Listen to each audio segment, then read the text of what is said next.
I got a text from somebody who's close to Manny Diaz, and they saw my tweet where I was like, Manny effing Diaz? Yeah. And the conversation was like, I couldn't tell, like, was that like, yay, Manny Diaz, or, oh, Manny Diaz? I'm like, no, it was more like, Manny Diaz. And here's the thing. Here's the thing. My reaction is mostly baked into Miami stuff. And I will be the first to admit that what exactly has Miami been since Butch Davis left for the Cleveland Browns?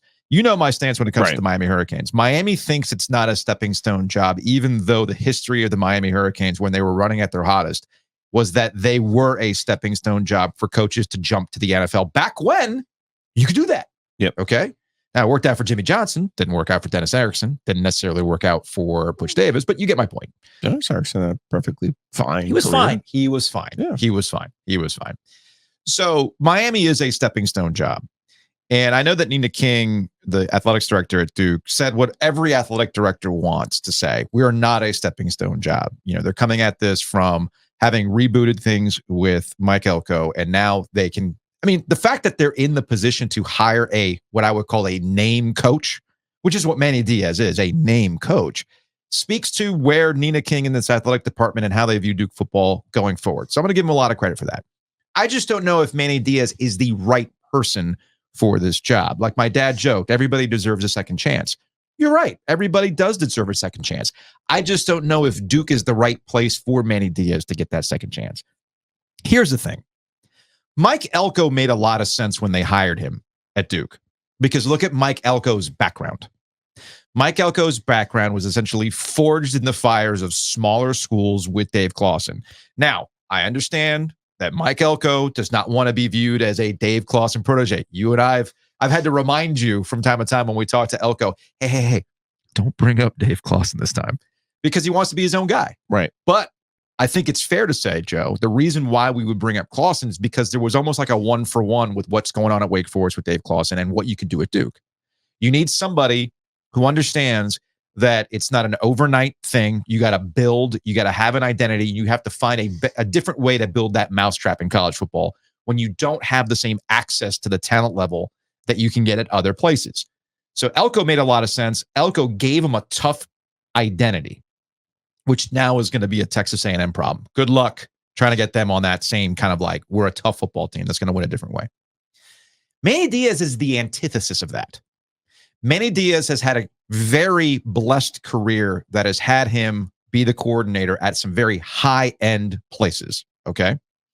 And I don't know if that background is going to fit him at Duke, where you don't have Texas money behind you and access to Texas recruits. You don't have Penn State level of commitment to football and access to what Penn State has access to. Even Miami, for all the warts that Miami has, operates at a different level. And it didn't work out. He's a really good coordinator, man. That 2017 season for the Miami Hurricanes, where he was the defensive coordinator and they got to the ACC championship game, which they were outclassed by Clemson, but Clemson was running at a different level than Miami. He gets a lot of credit for instilling life with the turnover chain and the messaging. And when Miami's good and fun, so is college football, so is the ACC. But man, he was 16-13 overall against Power 5 teams as the head coach of the Miami Hurricanes with a talent level that is usually above what Duke has. 4-4 against ranked teams. 0-3 against Mac Brown, which, by the way, as a defensive-minded coach, go look at those Miami, North Carolina games. They were shootouts. That's a problem for me. Yeah. A huge problem for me. So, look, Miami people are going to tell you that he missed a lot in recruiting.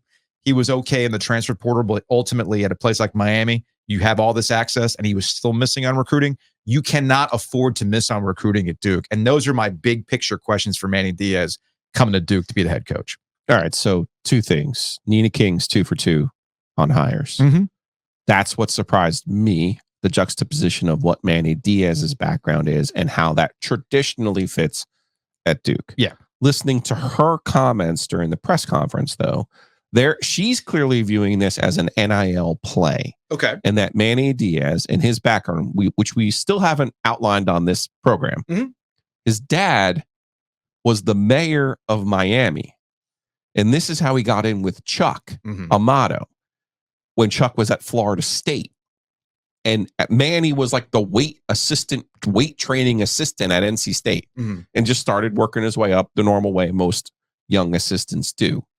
So his connection was to South Florida in recruiting, specifically in Miami. Yeah. There is a value to that, of course, obviously. Now, does that translate to Duke? Is he going to be able to go into South Florida and convince players who don't want to go to Duke to go to Duke? So Nina is positioning this as a NIL play. That means Duke needs to go ask the basketball program, hey, can we have some of that AT&T money? Hey, can we have some of that EA Sports money? They have money for football. Can we have some of that money for football? Not saying it can't be done. She's thinking a step ahead. So I want to give her full credit for looking at this going, what you just said was the old way that Duke had to compete. Yep. She's looking at it going, how do we compete in the new world? And she believes Manny can unlock a different type of recruiting, a different type of NIL, all while having the same kind of identity on defense, because that was Mike's background as well, and maybe playing that way. But what they're underestimating in the way that I look at it, I don't think, and Ben over at Bull City Coordinators has kind of been texting with me, and I said, you got to think of it this way. In the last 2 years, you haven't lost a football game because of your coach. You haven't. And you're about to get into a bunch of coin toss games. And fair enough, people lose coin toss games. That's why they're coin toss games. But you're about to lose a bunch of games because of your coach. Yeah. Unless Manny has figured out how to do something completely out of character from what we've seen from him and his mentor. I keep going back to Chuck Amato because he's the one who brought Chuck to the sideline in Chapel Hill and then paid a perfect homage to him, just short of bringing Derek Morris off of the bus and jumping off sides on every play. Discipline. It was a clinic in bad coaching. Yeah. Think about that. He was out-coached by Mac Brown. I know. Okay. That's why I brought Think about that. That's why I brought up the 0-3 record against Mac Brown at UNC. Think about that for a second. Yes. Okay. So that's where my concern, and I think it's awesome that he has the background at ESPN. I think it's awesome that his dad was the mayor of Miami, which I would assume you have to have some political guile to achieve, right? And you inherit gifts from your father. I think all those things are great. He can be a very good defensive coordinator in the right spot. Yes. That doesn't mean he has been a very good defensive coordinator Mike Elko was at every single spot. Let's never forget that he did get fired after the Taysom Hill game at Texas by Mac Brown. And Texas has a different standard. I understand there is a different standard there, but also there's. But I don't want to hear what I don't want to hear. One of my favorite things I saw in the hiring of Manny Diaz were some Miami fans going, can't wait to see Manny Diaz in Duke blue get this awkward handshake after Mac Brown embarrasses him again. What I don't want to hear, though, is about the Penn State prowess. Okay. Yeah. And this is why I watched way too many Big Ten games. I know you did. They have exactly 2 football teams that are capable of playing offense in that league. Yeah.